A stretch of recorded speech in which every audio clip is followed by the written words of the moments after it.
Thank you so much. Mwaka wa, je, unajutia kushuhudia swear in Mwai Kibaki usiku? Hapana. Do you regret? No, not at all. Mwai Kibaki was declared winner. Who else could have been sworn in after being declared winner? The chairman said that, the late chairman said no, that no. Hakujua the outright winner of that election. He said that and then he declared him winner. Ruto didn't win. He was sworn in. That's why he's in office.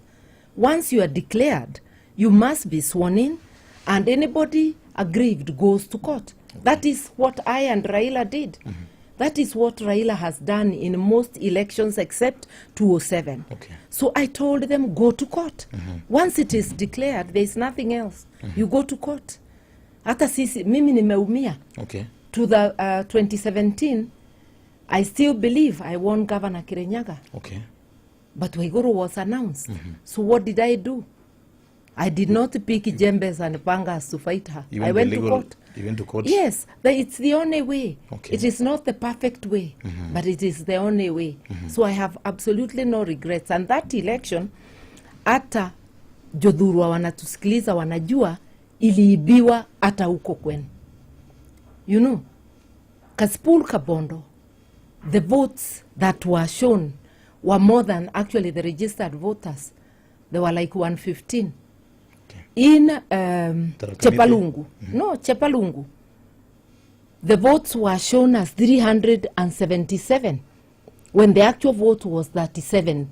An addition of 300,000 votes.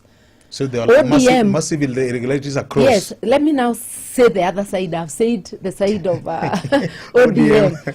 On our side, they were complaining of the Rakanithi. I did not believe them then. They also complained of Juja. I did not believe them.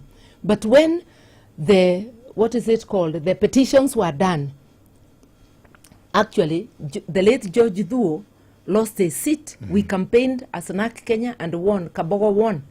So you can see, and I know a place in Kiambu where the winner was, iyo ilikuwa ni wenyewe kwa wenyewe, where a Kanu person won, but a person from the Muungano PNU was declared. So kulikuwa na wizi.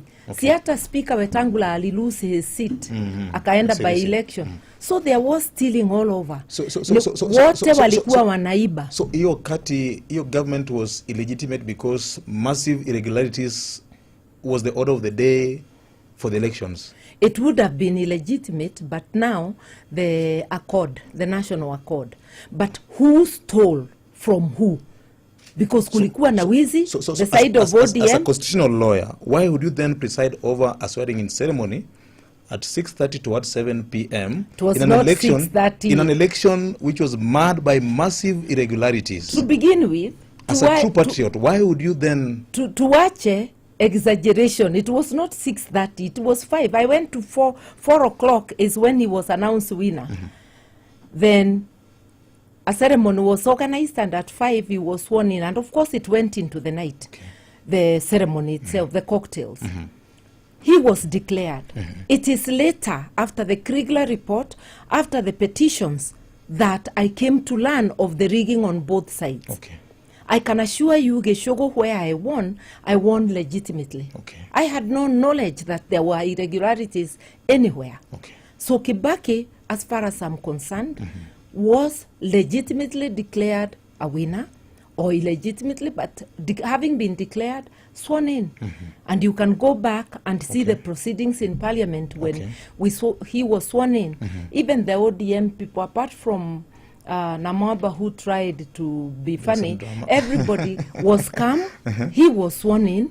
People got on with business, and Marende, after being declared Speaker, presided. So Kibaki, nobody else could have been sworn in except Kibaki. And that time, there was no time or date of swearing. That we did later. After the negotiations, we get a coalition government. We amended the constitution to accommodate it. So the coalition government became the government